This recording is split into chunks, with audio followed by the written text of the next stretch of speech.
What's up, dudes? Another Sunday conversation. Got two big topics for today.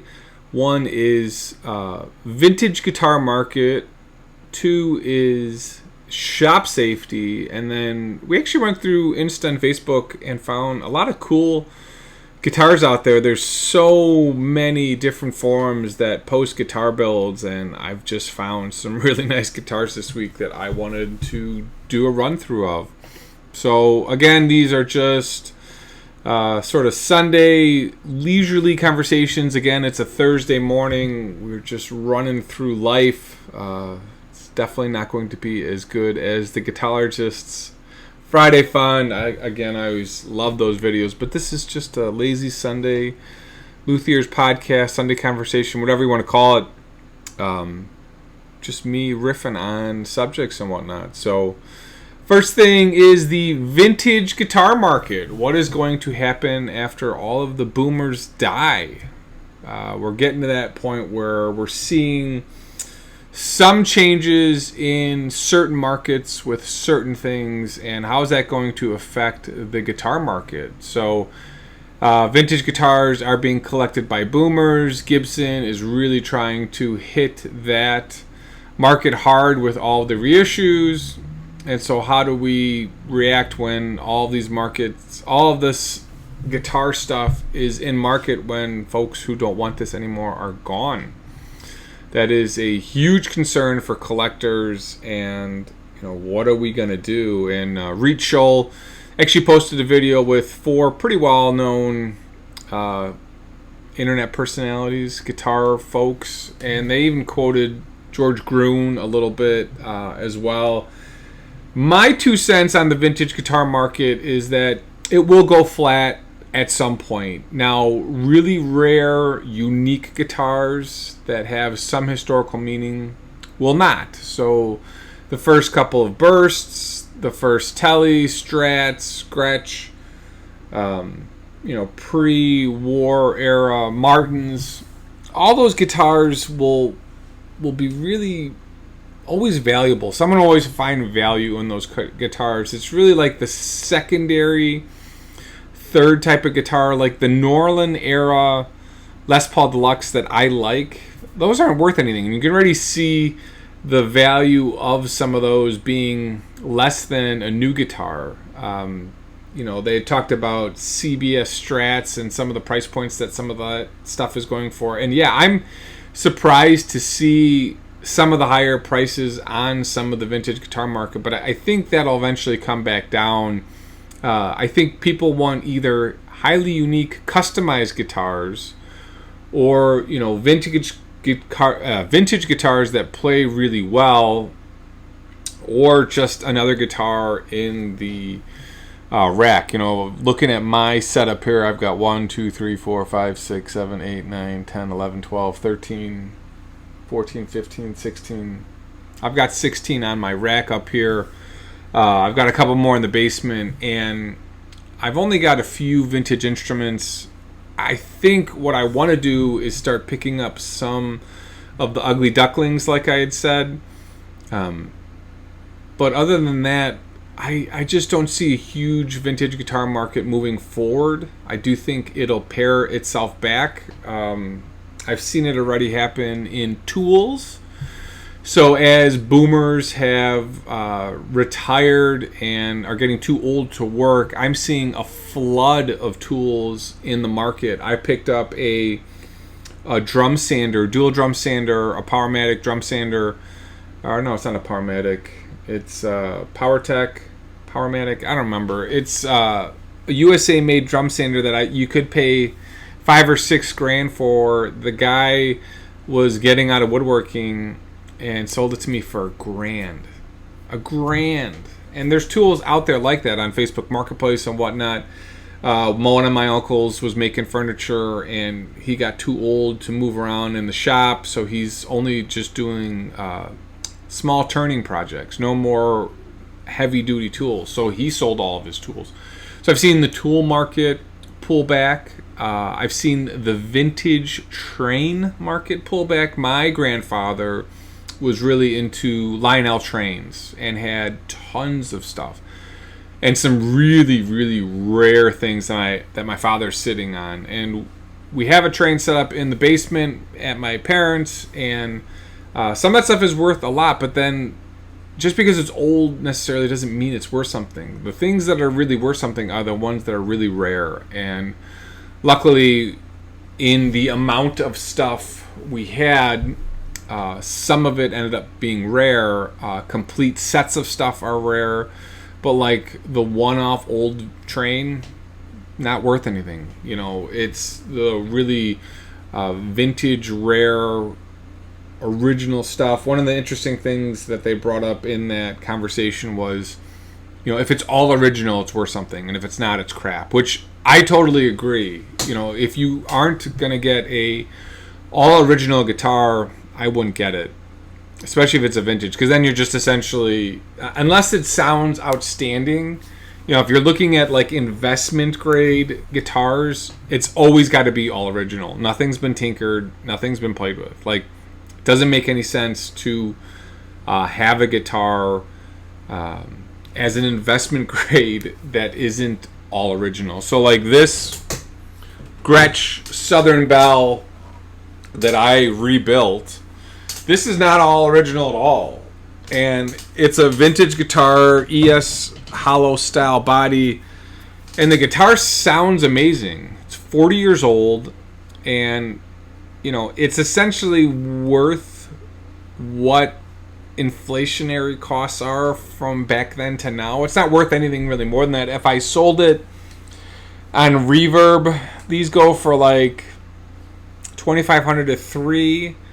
Maybe I'd get $1,500. Maybe.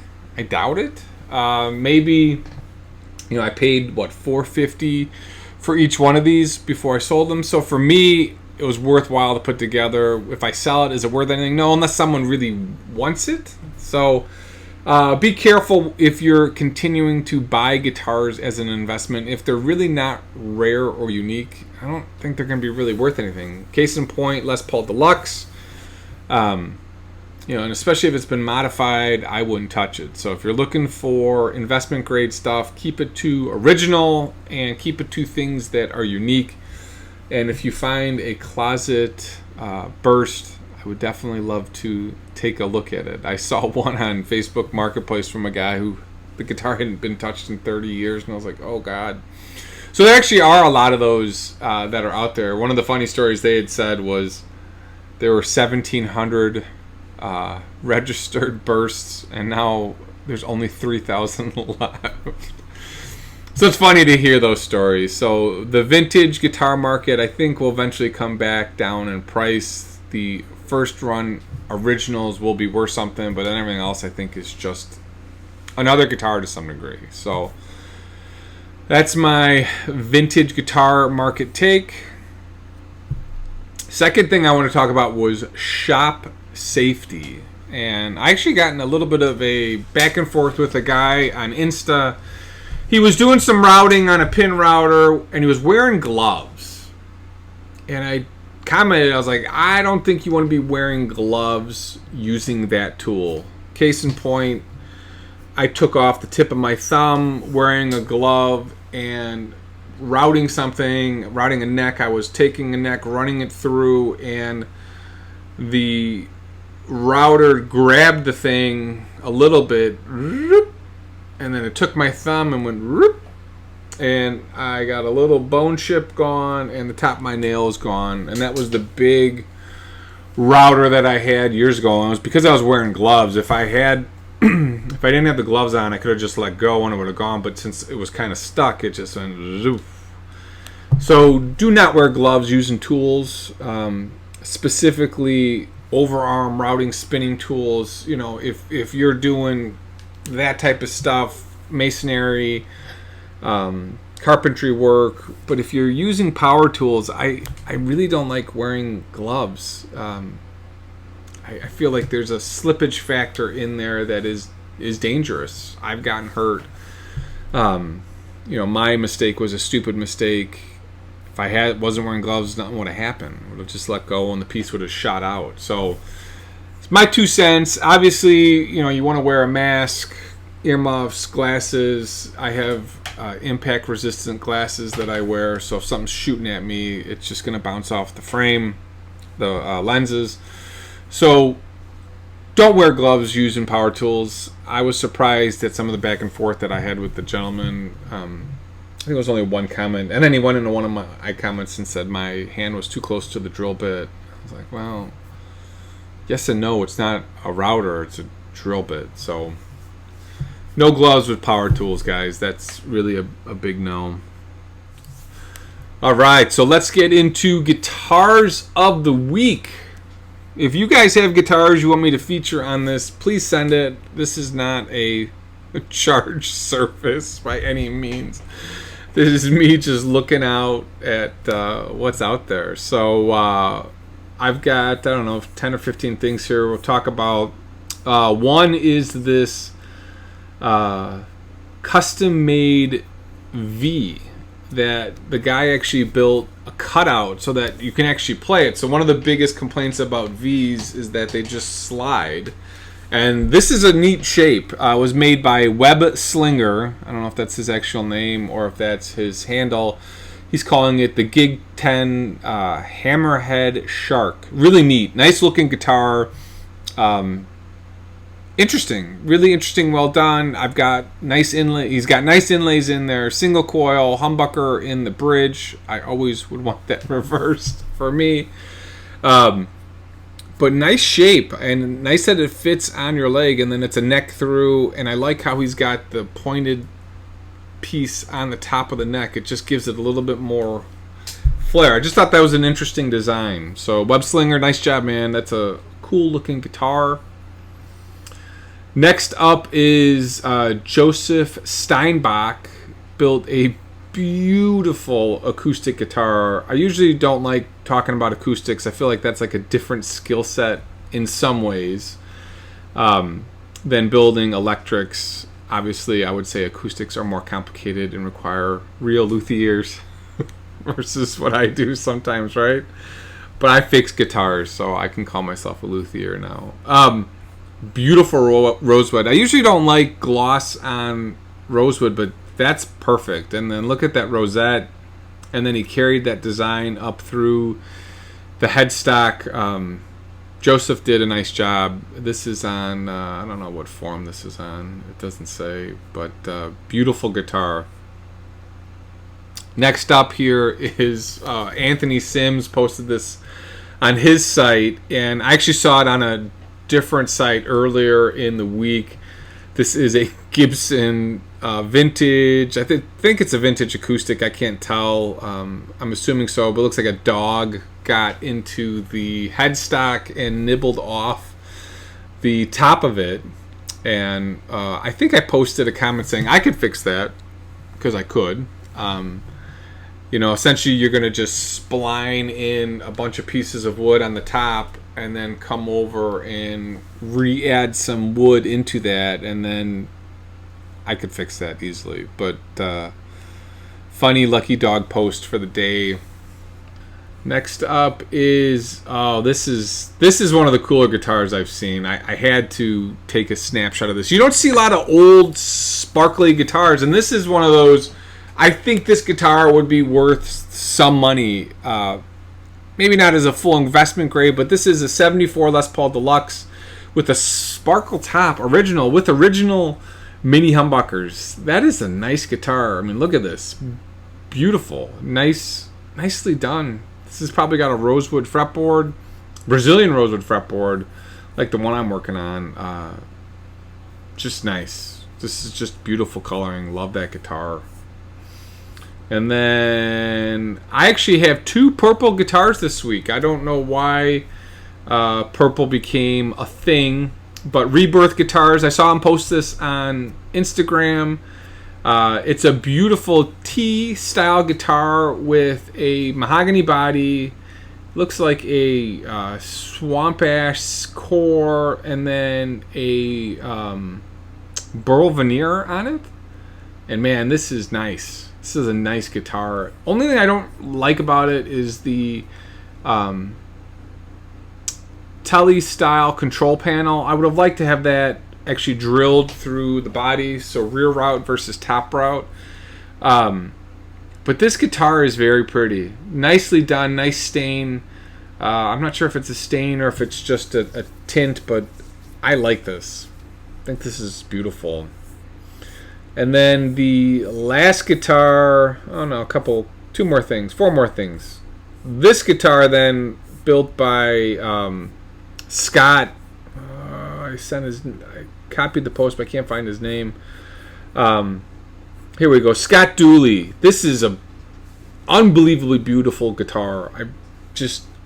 I was flabbergasted when I saw it. The lines of this are gorgeous. Beautiful purple. Controls are recessed.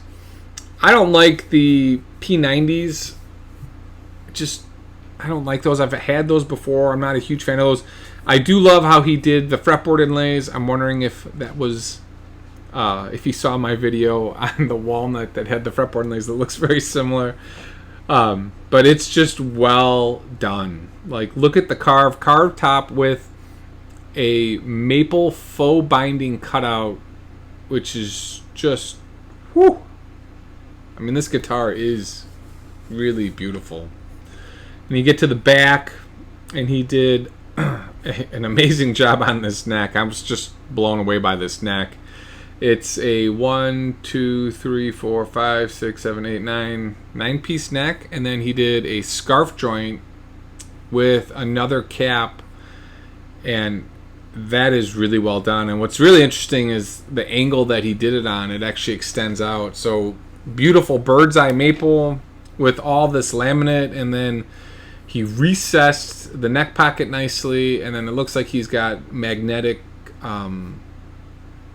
control cavity on the back, and then he's got just the headstock here is beautiful. Just really nicely well done guitar.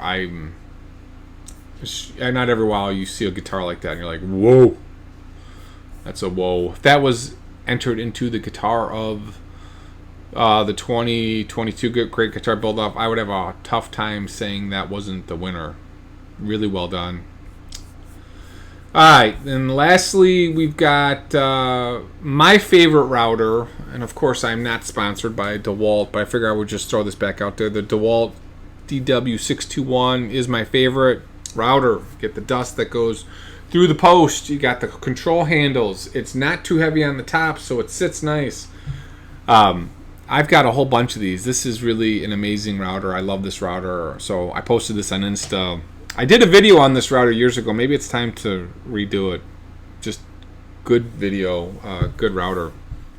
Alright, and then lastly, if you guys haven't seen it, the 2550 final video was up. It's been shipped. The owner has it, so it's gone. Time to start working on other projects in the shop, which I've got going on. So that is my Sunday conversation. What's going on in my world? Couple comments here and there. So, boom. Thanks for watching the video, guys. Have a great rest of your day.